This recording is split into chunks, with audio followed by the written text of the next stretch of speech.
Hello, everybody. Welcome. Monday Night Raw, I think, went off the air like 3 or 4 hours ago, but it's Labor Day, and we're watching it late, and I just finished it. So, things I like, things I didn't like, and I'll say this: this will have a more positive tone than Clash in Paris.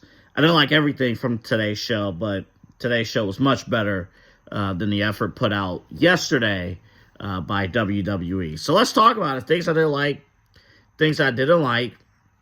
And I want to start with the main event angle. And specifically, I mean, the tag team main event was fine with Bronson Reed, Bron Breakker, LA Knight, Jey Uso. It was fine. Still a little residue from the terrible story line of like, oh, guys not working together, and good luck. I still think that was stupid, but it carried over a little bit. But I love the end, ending of the match, and actually, it was the last. If you paid attention to the last 10 seconds, maybe 20 seconds of the Netflix broadcast, you might have picked it up. It was when Jimmy Uso came out, made the save, and Jey Uso said, "I can't do it."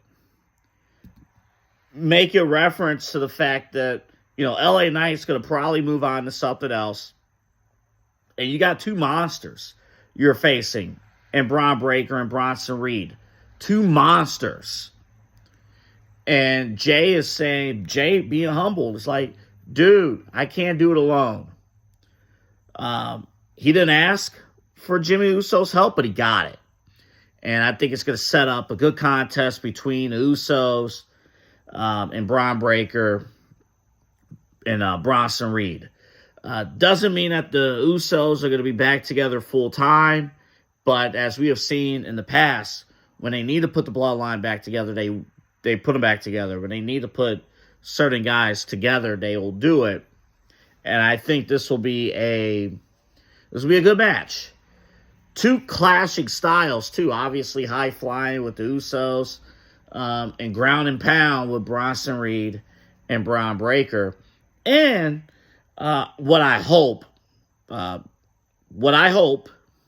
is, at least temporarily, kind of a breakaway from the Seth Riders. The Vision. Let Bron and Bronson, yes, they could talk on their own already. Let's reestablish the fact that they do have their own voice. They can carry a feud along with Jey Uso and Jimmy Uso. Also, because Jimmy's something to do, too. Because Jay's something to do. So, I like the main event match. I like the fact that there wasn't a DQ finish. And but I love the end where Jey Uso admitted, hey, I can't do this on my own. That reaffirms that Jimmy's going to be right there. So, we're good there. All right. Now we're going to talk about the feud that'll never end. I said last night, and maybe I was a bit emotional. I said that the Seth Riders feud will never end with CM Punk, and I'm not a fan of it. And maybe I still stand by it, but and I also said AJ Lee can't save this. But with that being said, I'm looking forward to AJ Lee coming back if she does come back. I underestimated Becky Lynch's role in all this. Now, let's be real. Becky, last night, in her match with Nikki Bella, had a bad night. Looking back at some of the tape, she had the headbutt to the drive into the table. She didn't hit the table at all. Like she didn't do anything. So it's like between that and the miscommunication with Nikki Bella on the top row, like that was awful. But on the mic, elite. And tonight, she had an unbelievably great night. And, again, it's the same thing of, can I hate somebody for standing up for their man? Now, Becky can make things annoying, and that's what she has done. And that's her job. That's her role. She did a masterful job with CM Punk. That was great stuff. That was great television. And it was good for her to tie in, the CM Punk chants. I don't remember any, but it's storytelling, whatever. The CM Punk chants impacting her. How every husband and wife can understand this. Like when one spouse is impacted and somebody's going after that spouse day in and day out, at some point the significant other is going to step in and is going to step up. And Becky has a reason to be involved with this. So from that standpoint, it is pretty exciting. And all signs, it's not even a surprise, it's not even worth predicting, it's just whether or not it's going to happen. All signs point to AJ Lee returning. Even from CM Punk last night at the end of Clash, when it technically went off the air during the post show, a fan had a sign with CM Punk and AJ Lee, and CM Punk held up that sign. And now you got SmackDown on Friday in Chicago where CM Punk's going to be there. So, again, I'm conflicted about this. I'm very conflicted about this feud because there's a devil in me that effing hates all of this. But I do have to acknowledge the good parts because it is entertaining. And if you do get AJ Lee, and Becky also did a great job. She was like, dude, why are we chanting for somebody who doesn't work here? Again, a tie into all those chants with CM Punk. CM Punk didn't work there for 10 years. Everybody chanted his name. And CM Punk had a great night too, the rebuttal, of course. And Seth Rollins, the heel, did a good job playing his role, coming out, proving CM Punk to be right. Like, he's hiding behind Bronson Reed, Bron Breakker, Paul Heyman, now Becky. Seth Rollins finally comes out like, hey, face me like a man. Becky steps in front of CM Punk, and then Seth Rollins actually goes to the back. From that standpoint, it's great storytelling. It is. But we'll talk more about the overall concerns about this in a little bit. This next one is a two-parter. AJ Styles and Dominik Mysterio. Let me first talk about the part that I loved. The Paris crowd was fantastic. They love AJ Styles. Of course, going back to the match he had last year in France against Cody Rhodes for the title. But they love AJ Styles. I love that Dominik Mysterio stepped in and beat him down during the traditional intros. We have not seen that before from anybody. So it was new, it was fresh, and it was cool. I do love that. I hated the fact that Michael Cole acknowledged that it was a good move because he is a babyface announcer. That's something I want. Wade Barrett should be saying that. If Corey Graves was there, he would have been saying that. The babyface announcer should not be acknowledging a heel tactic from one of the best heels in WWE and Dom Mysterio.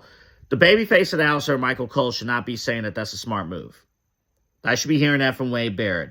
I actually should be hearing from Michael Cole how despicable that is. So that's a little detail that's missing in today's commentary. Back to the match. Fantastic. Fantastic work. The wrestling all throughout tonight was really good. All throughout. I mean, we're not going to have time to talk about some of the other matches. But the wrestling, Penta had a great night. Again, Roxanne and Raquel had a great night. Asuka and Kairi, they had a great night. Asuka going to town today. She had a great night. The thread with Rhea Ripley, there was good stuff tonight. And I loved the match with AJ and Dom. It was great. Now, to the things I didn't like. The finish. I have now been trained enough times. Like, I've given grace. I'm not doing it anymore. I am now been trained that in every big championship match and every that takes place on Raw or even on the pay-per-views, every big major match will not have a clean finish. You know, I have no problem with Dominik retaining the title. No problem. I actually think that's the right move.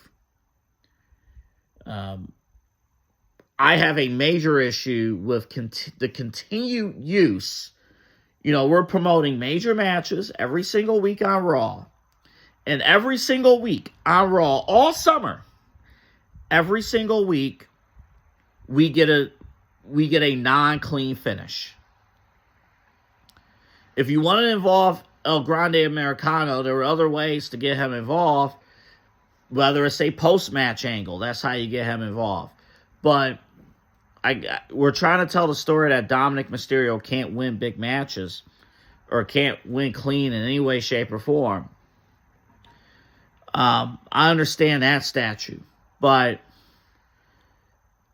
we're at a point now where these DQ finishes are almost just as bad as the Vince McMahon 50-50 booking from back in the day.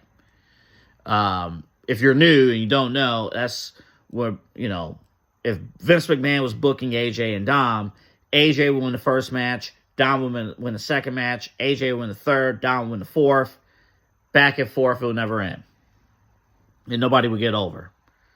In this case, you know, we're at a point now where I should be acknowledging Dominik Mysterio as somebody legitimate, somebody that's able to get some W's, even if there's a post-match angle, post-match beatdown or something. But since now we've been conditioned to have DQ finishes in major matches on Raw, especially on Raw, I throw my hands up. That was the reaction I had, was go away reaction. That was not heel heat. That was go away heat. That was, if I'm not covering this, I probably turn off Netflix for a hot minute and probably figure out how the rest of the show went down through clips. Like, that was a channel-changing moment for me. That finish. Not because it was done one time, but because it was done for the past 8, 9, 10, 12 weeks. We've had that kind of finish. And it wasn't this way before. It wasn't when Raw on Netflix started, the first 6 months. We were getting clean finishes for the most part. Occasionally you get your DQ finish, but we were getting clean finishes. I was at the last Raw where we had a clean finish, Cody and Jey Uso. So another big match, another dirty ending. Great. Stephanie Vaquer, she's going to be in the championship match against Io Sky. You know, the way they explained it makes sense. They're going to have their contract signing next week, but I can't just think of how much she's been cooled off, because I don't understand why she hasn't been featured on television. I get the whole, like, oh, we don't want to feature everybody, but she's the number one contender.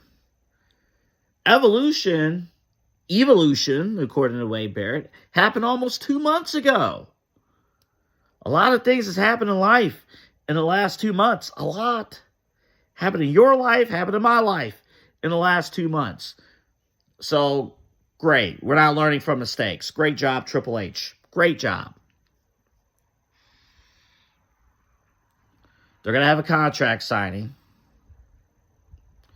And maybe there could be some heat put back on her. I don't know. It's just, and I don't even think this is going to be about Stephanie Vaquer. It's going to be about the Io Sky love triangle. That's what this is going to be. So, yeah. You know, not putting on Lyra Vicaria for more than like 10 seconds.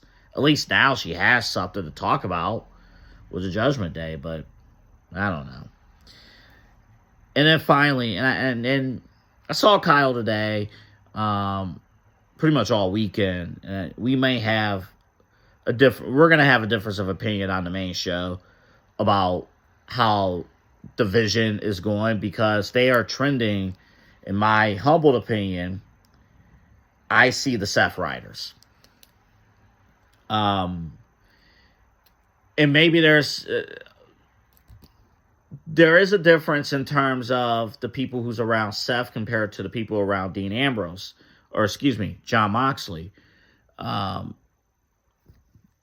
Breakker is going to be a superstar. Bronson Reed's going to be an impact player. Becky Lynch is a first ballot Hall of Famer. Paul Heyman is a first ballot Hall of Famer. So, yeah, the difference here is that you're around studs. But here, this is again one of those cases where we're adding layer upon layer upon layer upon the fact that Seth Rollins may not, Seth Rollins may not be that compelling of a character. And maybe that might be the reality that we have to live in. Maybe if you strip away a ton of factors, again, Seth Rollins is not that compelling. Maybe it will have to be Becky Lynch that carries this thing. Maybe it will be CM Punk doing CM Punk things to carry this thing. Maybe it could be AJ Lee, who's rusty. That's going to come back. People will be happy to see her to do this. You know, to me, Seth Rollins does everything technically sound, but he's just not a compelling character. Thus, it's the treatment of, hey, we're not going to feature, and you notice this, Seth Rollins is not really featured on multiple segments of television. And it's been that way for the last month and a half, even after he won the title. We've seen a lot of Paul Heyman. We've seen a lot of Bronson Reed. We've seen a lot of Bron Breakker. Now we're getting a chunk of Becky Lynch carrying most of the load. Pretty disappointing. Seth Rollins has to step up. He has to step up right the F now. And again, I'll just say this. This AJ Lee thing, which I 100% expect to, you're not going through all this and AJ Lee doesn't come back. Maybe it's a shot in the arm.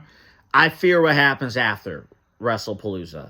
Kind of what I talked about yesterday. I fear what is after WrestlePalooza, when we have to go back to Seth Rollins, CM Punk for the world title.